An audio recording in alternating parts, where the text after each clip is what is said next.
우리가 함께 나눈 말씀은 이사야서 43장 말씀입니다. 1절부터 7절 그리고 21절부터 25절까지 말씀을 저와 여러분들이 한 절씩 읽겠습니다. 그러나 이제 야곱아, 너를 창조하신 주님께서 말씀하신다. 이스라엘아, 너를 지으신 주님께서 말씀하신다.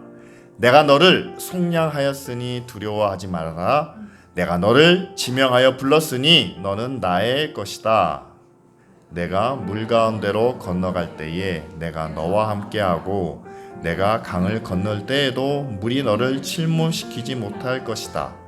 내가 불 속을 걸어가도 그을리지 않을 것이며 불꽃이 너를 태우지 못할 것이다. 나는 주 너의 하나님이다. 이스라엘의 거룩한 하나님이다. 너의 구원자다. 내가 이집트를 속량물로 내주어 너를 구속하겠고 너를 구속하려고 너 대신에 에디오피아와 스바를 내주겠다. 내가 너를 보배롭고 존귀하게 여겨 너를 사랑하였으므로 너를 대신하여 다른 사람들을 내주고 너의 생명을 대신하여 다른 민족들을 내주겠다. 내가 너와 함께 있으니 두려워하지 말아라. 내가 동쪽에서 너의 자손을 오게 하며 서쪽에서 너희를 모으겠다.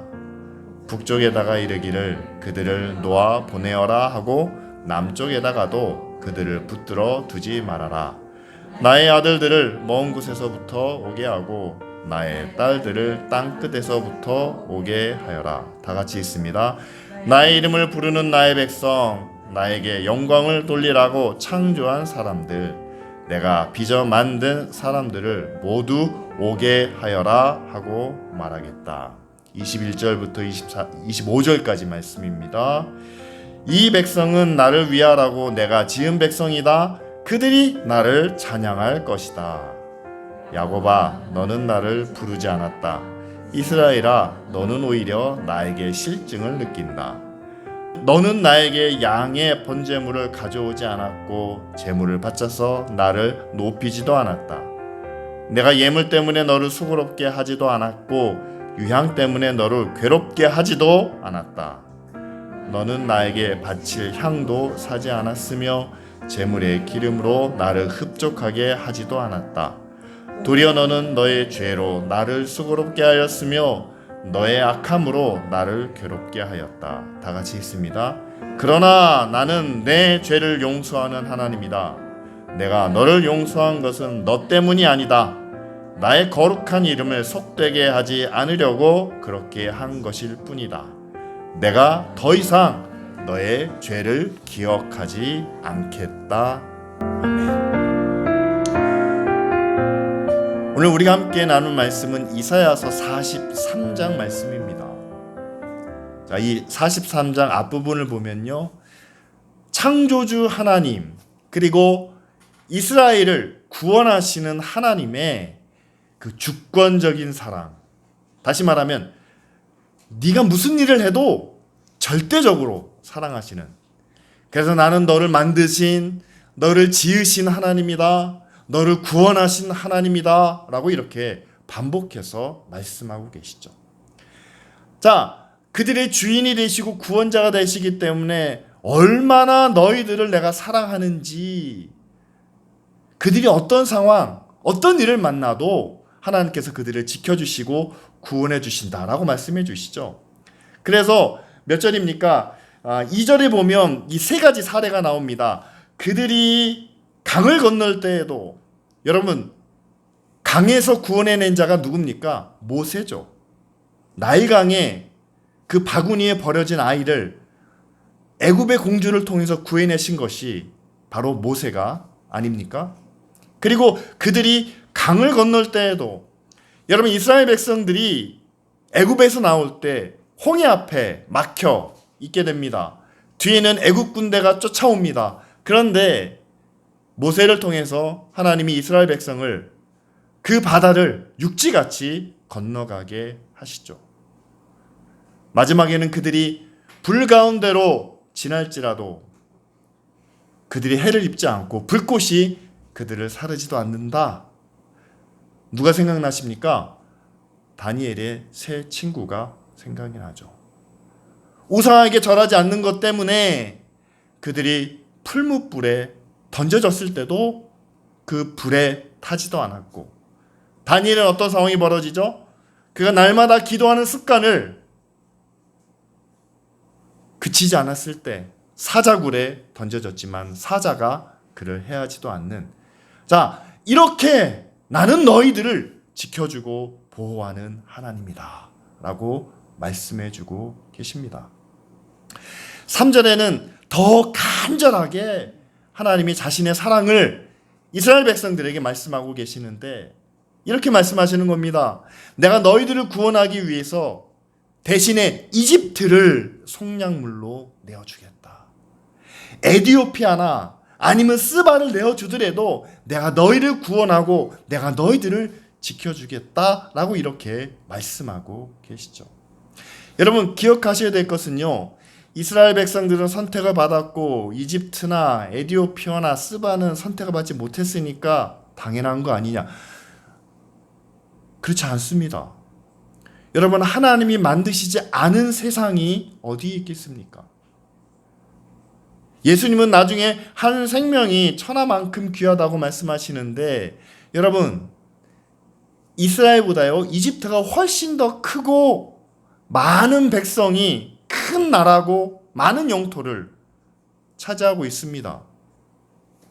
하나님이 이렇게 말씀하시는 것은 내가 그 정도로 너희들을 사랑하고 너희들을 아끼고 너희들을 위해서는 무엇이든지 내어줄 수 있는 그런 절대적인 사랑을 갖고 있다라고 표현해 주시는 그런 말씀이죠. 자, 그 사랑이 이스라엘 백성에게만 주어지는 것이 아니라 지금 우리에게도 전해지고 있다는 사실이죠. 하나님이 그렇게 저와 여러분들을 사랑하신다 말씀하십니다. 불 가운데로 지나도 강을 건널 때에도 내가 너희들을 만들지 않았니? 내가 너희 모든 환경을 내가 다 조성해 주지 않았니? 그리고 내가 너희와 함께 하고 있지 않니? 그러니까 나는 그렇게 너희들을 사랑하는 하나님이다. 너무나 감동적인 우리의 마음을 움직이기에 충분한 그런 말씀이지 않습니까? 따라서 이 이사야서 43장 말씀 앞부분은요, 목회자들이 좀 어려움 당하고 있는, 고통 중에 있는 그런 성도들을 위로할 때, 또 앞일에 대해서 두려움을 갖고 있는 그런 성도들에게 힘을 주기 위해서 이 말씀을 자주 인용하기도 합니다. 근데 여러분, 하나님이 주시는 사랑은 이렇게 절대적이고 또한 주권적인데, 여러분, 사랑의 관계가 어떤 관계입니까? 어떤 사랑이 과연 이상적인 사랑이라고 우리가 말할 수 있을까요? 부모와 자녀와의 관계도요, 그렇습니다. 그리고 남자와 여자와의 관계도 그렇습니다. 가정 안에서 남편과 아내도 역시 마찬가지죠. 일방적인 사랑은 한 사람만 열심히 사랑하고 섬기는 그런 관계는 우리가 건강하지 못하다라고 이렇게 이야기를 하죠. 따라서 한쪽에서 그렇게 큰 사랑을 표현했을 때 그 사랑을 받은 사람이 받은 것만큼 똑같이 주지는 못한다 할지라도 받은 것에 대한 감사와 감동을 표현하며 또한 그것을 함께 보답할 수 있는, 서로 이렇게 주고받는 그런 사랑의 관계가 어떻게 보면 가장 이상적이고 또한 가장 건강한 사랑이 아니겠습니까? 그런데 여러분, 하나님과 우리와의 관계도 그렇다는 사실이에요. 우리가 하나님께 받은 사랑과 은혜와 축복을 우리가 기억하고 알고 있다면, 네, 하나님 너무 감사합니다. 그 감사함의 표현을 우리가 말로, 우리의 마음으로 뿐만 아니라 또한 우리의 삶으로, 행동으로 보답하고 실천하는, 그것이 어떻게 보면 가장 건강하고 아름다운 그런 사랑의 관계겠죠. 그래서 하나님이 이스라엘 백성들에게 기대하신 것들을 21절 말씀에 이렇게 이야기합니다. 이 백성은 나를 위하라고 내가 만든 나의 백성이다 라고 말씀하시죠. 왜 그렇게 사랑을 베풀어 주셨는지, 왜 그렇게 그들과 함께 해 주셨는지, 왜냐하면 이 백성은 나를 위하라고 내가 만든 나의 백성이기 때문이다. 그래서 이제 그들이 나의 사랑과 은혜와 축복을 받은 만큼 나를 찬양할 것이다 라고 하나님은 그 백성들에 대한 기대를 이렇게 표현해 주셨습니다. 그런데 그 기대가 어떻게 되나요? 22절부터 24절까지 말씀을 보면 하나님의 기대와 하나님의 계획이 전혀 엉뚱한 방향으로 나아가고 있는 것을 봅니다. 하나님이 기대했던 것과는 정반대로 이스라엘 백성들이 행동하고 있기 때문이죠. 22절 말씀을 보면 그들이 하나님의 이름도 부르지 않았다라고 말합니다. 오히려 하나님을 실증 느끼게 하는, 하나님에 대해서 내가 실증을 느끼는, 지겹다고 느끼는 그런 백성들의 모습을 봅니다. 하나님의 사랑 때문에, 하나님의 은혜 때문에 지금처럼 살고 있지만 거기에 대한 감사의 표현보다는 오히려 죄로, 악으로 자신의 만족을, 자신의 쾌락을 추구하면서 하나님을 괴롭게 만드는 일을 그 백성들이 해왔다는 사실이죠. 여러분, 저는 이것을 단지 죄와 악으로만 규정하는 것이 아니라, 윤리적으로만 바라보는 것이 아니라, 하나님이 사랑하셨는데, 사랑으로 은혜를 베풀어 주셨는데 그 사랑을 지겹게 여기는, 사랑의 실증을 느끼는, 하나님을 마치 짝사랑하는 것처럼 만드는, 하나님이 사랑해서 대화하자고 이야기하고, 하나님이 사랑해서 우리를 부르시고, 하나님이 사랑하기 때문에 그 사랑을 표현하면서 너도 나를 사랑해 주기를 원하는 그런 하나님의 모습을 마치 집요하게 쫓아붙는 스토커처럼 여기는 사람들에 대해서 저는 그것이 지금 우리 시대가 안고 있는 가장 큰 죄가 아닌가, 그것이 가장 큰 불의가 아닌가 생각합니다. 여러분 생각해 보세요. 교회가 하나님의 사랑을 이야기합니다. 하나님의 은혜를 이야기합니다. 십자가의 구원을 이야기합니다. 저도 간혹 그런 얘기를 들어요. 이제 지겹습니다 라고 말하는 거죠. 지겹다는 거죠. 좀 새로운 것 좀 말해주세요. 어떻게 해야 이 땅에서 우리가 잘 살 수 있나요? 어떻게 해야 우리가 하나님의 능력으로 성공할 수 있나요? 세상에 21세기입니다. 우리가 이 시대 가운데서 어떤 길을 찾아가야 뭔가를 나타낼 수 있는, 뭔가 개혁적인, 뭔가 혁명적인 일을 할 수 있나요? 하나님이 지금도 우리를 사랑하시기 때문에 하나님이 우리와 대화하자고 말씀하시는데, 하나님이 우리에게 말씀해 주시는 것이 21세기의 성격에, 또한 21세기의 어떤 과학과 기술에 맞지 않는다고 그것을 지겹다고 여기는, 그리고 교회가 하나님의 사랑은 우리가 높이 올라가서 밑으로 내려보내는 사랑이 아니라 우리는 낮은 자리에서 하나씩 하나씩 위로 올라가는 그런 섬기는 사랑입니다. 우리도 그렇게 섬겨야 합니다.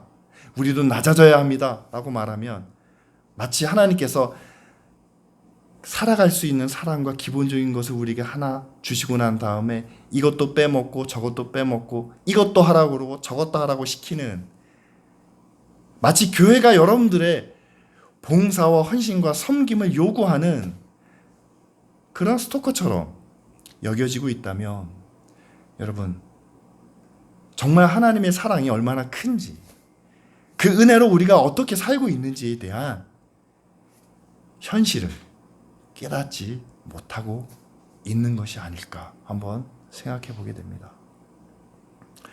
오늘 말씀의 제목이 사랑의 불균형이에요. 이것이 우리의 현실입니다. 아무리 우리가 열심히 섬긴다고 해도, 아무리 우리가 신앙생활을 잘한다고 해도 하나님과의 관계에 있어서만큼은 우리는 하나님의 사랑 앞에 우리가 내세울 수 있는 것은 너무 작다는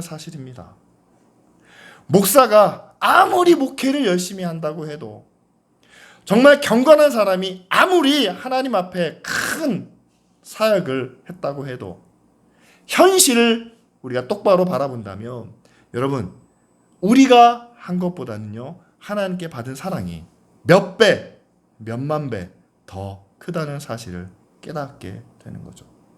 따라서 여러분, 요즘 젊은이들이 그렇게 이야기한다고 그래요. 현타라는 말이 있답니다. 저도 현타가 뭔지 몰랐어요. 그런데 현타가 현실 자각 타임이라고 합니다. 무슨 일을 하다가 자기의 현실을 비로소 깨닫게 되는 그런 시간이라는 거죠. 저는 여러분들에게 하나님과의 관계에 있어서 우리가 신앙생활을 하면서 우리의 현실을 직시하는 시간이 필요하다고 생각합니다. 하나님 앞에 열심히 봉사하고 계십니까? 열심히 믿음으로 사십니까? 열심히 기도하고 계십니까? 그래서 제가 이렇게 열심히 목회했는데요. 제가 이렇게 열심히 기도했는데요. 제가 이렇게 열심히 믿음으로 살았는데요. 하나님 앞에 내세울 만한 것이 있다고 생각하십니까? 그런데 여러분, 우리가 하나님께로부터 받은 사랑을 한번 돌아보시기를 바랍니다. 하나님이 주신 사랑에 비하면 우리가 한 일, 우리가 한 예배, 우리가 한 섬김, 우리가 한 봉사는요 너무 작은 것에 불과하다는 사실이죠. 따라서 우리는 하나님께 사랑의 빚을 지고 살아가는 그런 자녀라는 사실을 꼭 기억하시기를 바랍니다. 우리는 날마다 살아가면 살아갈수록 하나님께로부터 사랑의 빚을 지고 살아갑니다. 그런데 그렇다면 우리가 갚을 수 없는 빚이기 때문에, 이 빚은 도저히 청산할 수 없기 때문에 그냥 그 빚진 자로 그것으로 만족하며 살아가는 것이 어떻게 보면 우리의 인생이 아니냐, 그렇게 말씀하는 분들도 있어요. 갚을 수 없는 빚이라면 그냥 빚을 그냥 지고 살아가는 거죠. 그러나 여러분,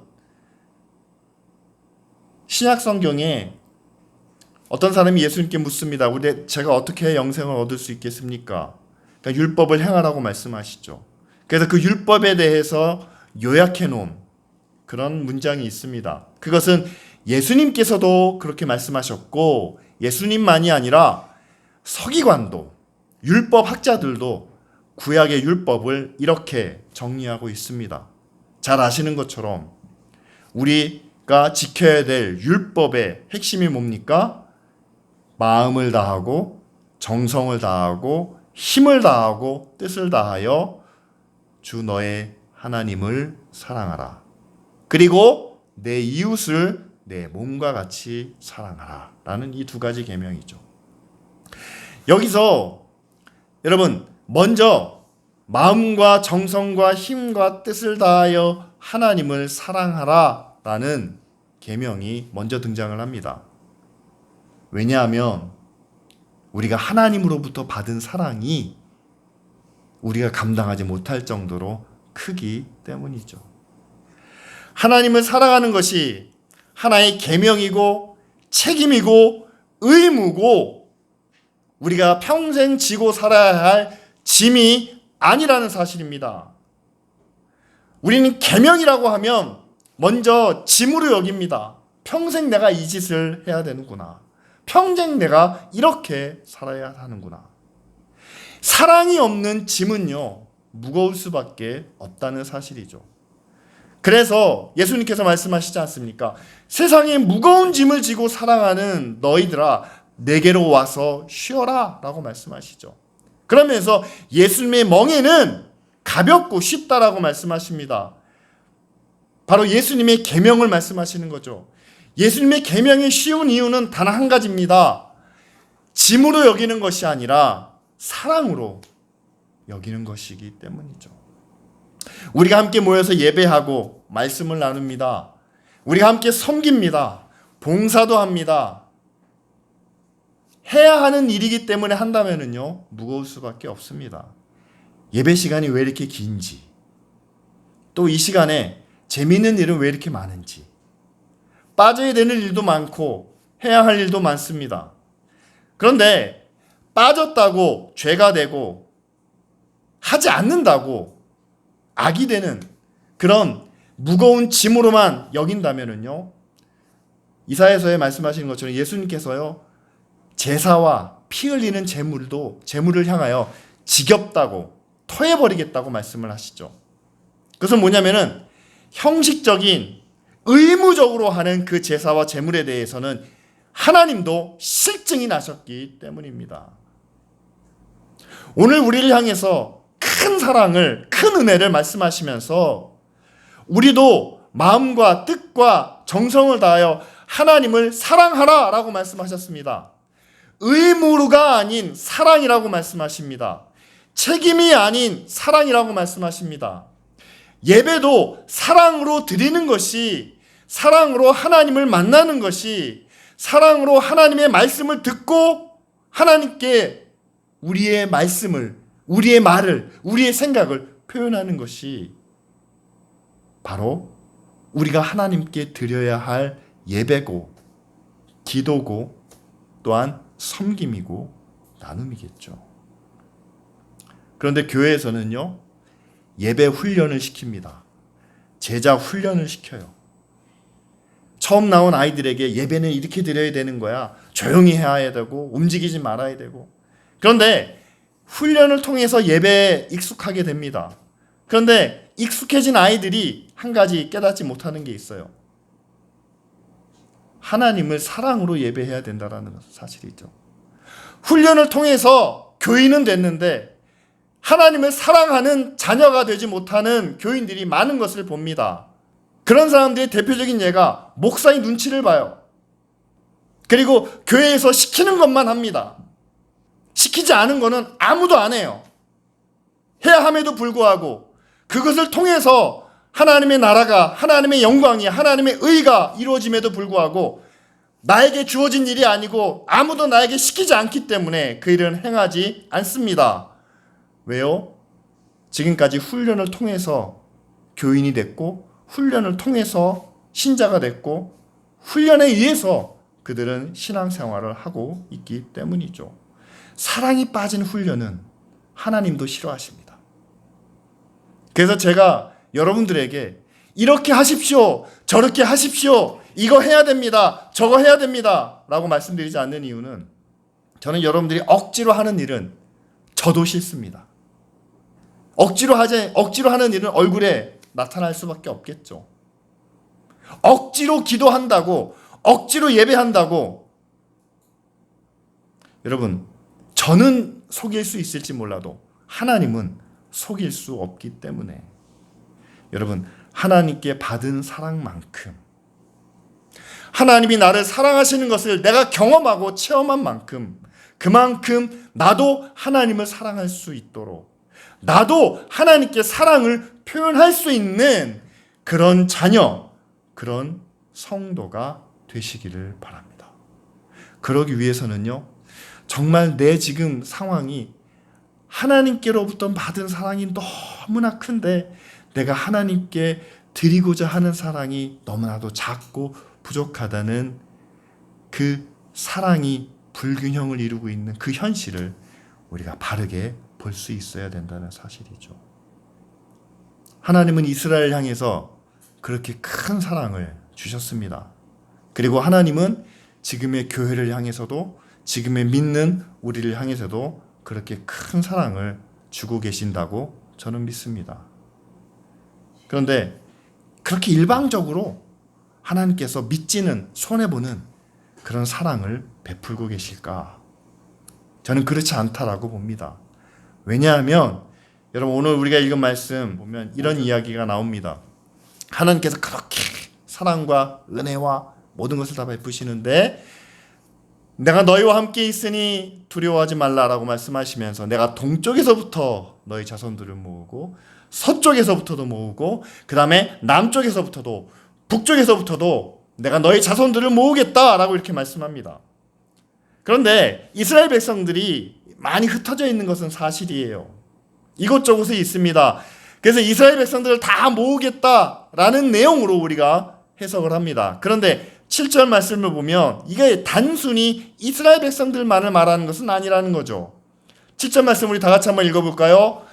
나의 이름을 부르는 나의 백성, 나에게 영광을 돌리라고 창조한 사람들, 내가 빚어 만든 사람들을 모두 오게 하여라 하고 말하겠다라고 말씀합니다.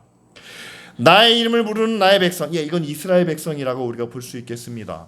그런데 나에게 영광을 돌리라고 창조한 사람들, 이게 이스라엘만 말하는 걸까요? 아니죠.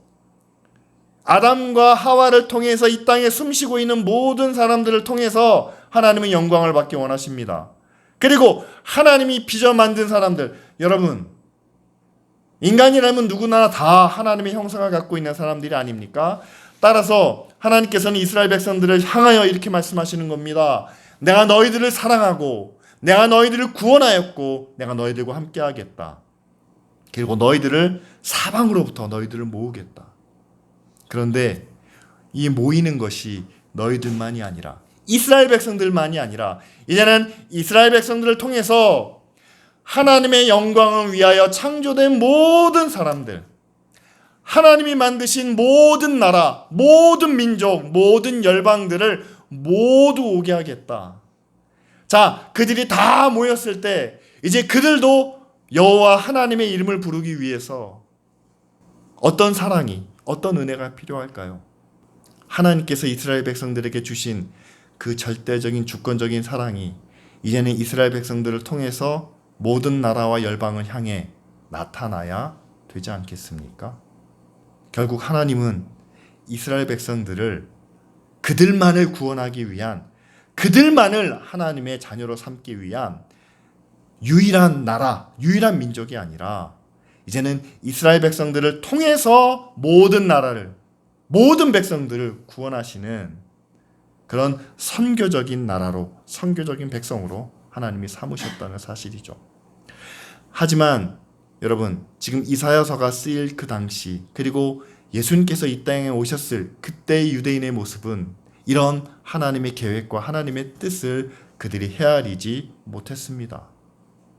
그래서 결국 하나님께서는 그들에게 심판과 멸망을 나타내시고, 그들이 하나님의 은혜를, 하나님의 사랑을 자발적으로 실천했다면 오히려 인정받으며 존경받으며 하나님의 말씀을 전할 수 있었을 텐데, 그들이 자기들만의 것으로 여겼을 때 하나님께서는 그들을 심판하심으로 포로와 종으로 열방을 섬기게 하고 열방을 떠받들게 하는 그런 민족으로 삼으셨다는 사실이죠. 여러분, 지금의 교회도 이 말씀을 새겨 들어야 할 줄 믿습니다. 우리만 구원받으라고, 교회만 구원받으라고 하나님께서 우리에게 은혜를 베푸신 것은 아닙니다. 우리가 구원의 주인공도 아닙니다. 우리가 마지막 수혜자가 아닙니다. 우리는 구원을 전하는 자입니다. 하나님의 은혜를 전달하는 통로와 같습니다. 따라서 이제는 우리를 통해서 하나님의 구원이 나타나야 할, 하나님의 나라, 하나님의 영광이 증거되어야 할 그 사람들을 우리가 자발적으로 찾아가는 그런 교회가 되어야 한다는 사실이죠. 그러면서 오늘 우리가 읽은 말씀 마지막 절에 정말 우리가 현실을 자각해야 하는 그런 말씀을 우리 가운데 계시죠. 저는 25절 말씀을 들으면서 저 자신을 돌아보고 또 하나님에 대해서 다시 한번 생각해 보게 되었습니다. 이렇게 말씀하시죠. 나는 너의 죄를 용서하는 하나님이다. 이 용서 가운데는 하나님의 사랑과 하나님의 은혜와 능력이 다 포함되어 있죠. 그런데 내가 너를 용서한 것이 너 때문이 아니다. 나는 거룩한 이름을 속되게 하지 않으려고 그렇게 한 것일 뿐이다. 내가 더 이상 너의 죄를 기억하지 않겠다라고 말씀하십니다. 이스라엘 백성들의 죄를 용서하시고 그들을 구원해 주시고 그들을 자녀 삼아 주셨는데 그들 때문이 아니라는 거죠. 내가 너희들 때문에 너희를 구원해 준 것이 아니라는 거죠. 나의 거룩한 이름을 속되게 하지 않으려고 나는 그렇게 했다라고 말씀하십니다. 여러분, 하나님과 우리와의 관계가요, 우리를 사랑하시는 아버지이고 우리는 사랑받는 자녀라면은요, 25절 말씀은 굉장히 서운할 수 있습니다. 상처받을 수 있어요. 근데 여러분 기억하시길 바랍니다. 하나님은 우리의 창조주가 되시고 우리는 그분이 만드신 피조물입니다. 창조주와 피조물의 관계는 그렇습니다. 창조주의 의도가, 창조주의 뜻이 피조물의 모든 겁니다. 이건 어쩔 수가 없어요. 하나님이 저를, 가령 예를 들어서요, 하나님이 저를 바보로 만드셨다면 그걸로 끝입니다. 어쩔 수가 없어요. 하나님이 기쁜 우리 교회를 지금 이 사이즈로 만드셨다면 이걸로 끝입니다. 어쩔 수가 없어요. 하나님의 목적이, 하나님의 뜻이 피조물의 전부입니다. 그게 창조주와 피조물의 관계입니다. 현실을 보셔야 돼요. 현실을 자각하셔야 됩니다. 우리를 사랑하신다고 우리가 하나님께 마음대로 이렇게 해주세요, 저렇게 해주세요, 왜 안 해줘요? 그럴 대상이 아닙니다. 사랑하시는 아버지이긴 하지만, 우리는 그분의 사랑으로 살아가는 자녀이긴 하지만 현실을 바로 보시기 바랍니다. 창조주세요. 우리는 피조물입니다. 하나님의 구원이요, 우리를 사랑하시기 때문에 구원해 주시는 것이 맞죠. 우리를 사랑하시기 때문에 지금 세상을 이렇게 지켜주시는 게 맞죠. 그러나 여러분, 창조주 하나님의 거룩한 이름을 위해서 우리를 구원해 주신다는 사실을, 그런 현실을 우리가 자각해야만 합니다. 하나님의 거룩한 이름을 위해서 우리가 존재하는 겁니다. 하나님의 거룩한 이름을 위해서 우리가 필요 없다면요, 우린 존재 자체가 무의미하고 존재할 이유가 없어요. 그냥 그 자리에서 사라져 버릴 수도 있다는 사실이죠. 그것이 정말 객관적인 현실입니다. 오늘 25절 말씀을 통해서 우리의 현실을 새롭게 자각하는, 현타를 하는 저와 여러분들이 되기를 바랍니다. 하나님의 목적이 우리의 전부가 될 수밖에 없다는 사실이죠. 그 하나님의 목적을 우리의 목적으로 받아들이고, 우리가 하나님을 나의 주, 나의 왕이라고 찬양하지 않습니까? 나보다 나를 더 잘 아시는 분이라고 우리가 찬양하지 않았습니까? 그렇다면 그분의 계획이, 그분의 뜻이 어디에 있는지를 찾는 것이 최우선해야 되겠죠. 하지만 교회 안에서도요, 우리는 자꾸 현실을 망각하는 경우가 많습니다. 내 인생은 나를 위해서 계획하고 사용해야 하고, 내 인생의 일부 구별된 부분만 하나님께 드리면 된다는 잘못된 생각을 가르치고, 또 그것을 위해서 우리가 애쓰고 있죠. 그래서 주일날 열심히 섬기고, 주일날 열심히 살고, 주일날 최선을 다하며 하나님 기뻐해 주셔서 나머지 주중 생활을 하나님께서 축복해 주시고 잘 되게 해 주실 거다, 그런 이원론적인 생각을 할 때도 있습니다. 그러나 여러분, 현실을 자각하시기 바랍니다. 하나님은 창조주세요.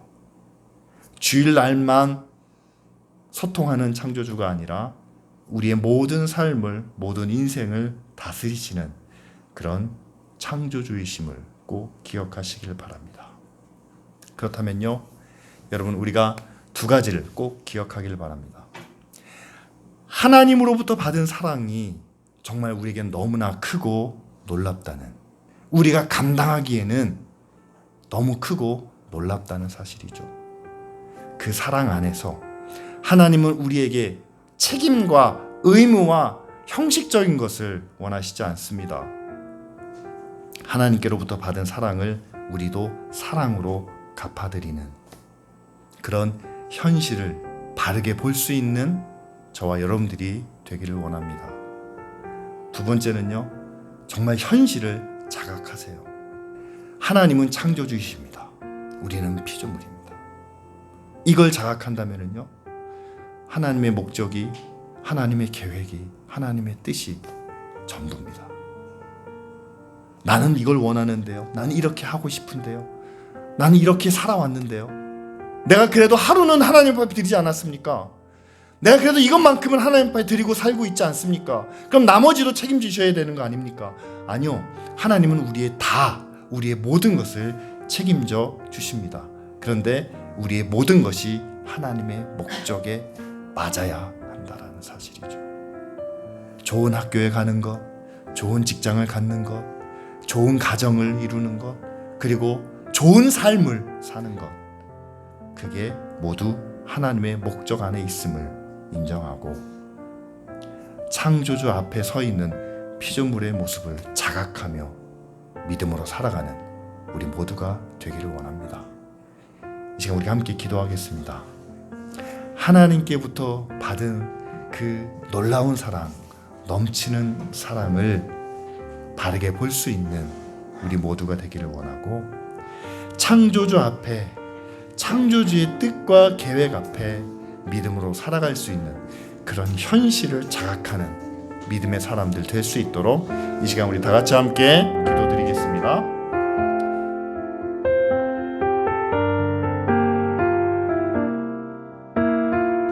우리를 창조하시고 우리가 살아갈 모든 환경과 이 모든 것들을 우리를 위해서 조성하시며 지금도 우리와 함께 하시는 하나님, 그 하나님의 크신 사랑과 놀라운 은혜를 날마다 기억하며 하나님께 사랑으로 받은 것 우리도 사랑으로 보답해드리는 믿음의 자녀가 되게 하여 주시옵소서. 의무와 책임과 어쩔 수 없이 살아가는 그런 형식적인 삶이 아니라 하나님을 향하여 우리의 마음을 열고 하나님이 기뻐하시는 일을 나도 함께 기뻐하며 실천할 수 있는 저희들 되게 하여 주시옵소서. 또한 하나님 앞에 서 있는 피조물인 우리 자신을 돌아보기를 원합니다. 창조주의 뜻에 따라 하나님의 목적대로 만드신 우리가 이젠 하나님이 우리의 왕이며 주인이고 또한 하나님의 뜻이 우리의 전부인 삶을 살아가도록 하나님 역사하여 주시옵소서. 기도합니다. 주님, 하나님 앞에 거룩한 백성으로 또한 하나님이 계획하신 그 구원의 길을 우리의 온 삶으로 실천하며 살아가는 믿음의 자녀들 되게 하여 주실 줄 믿습니다. 감사드리며 예수 그리스도의 이름으로 기도합니다.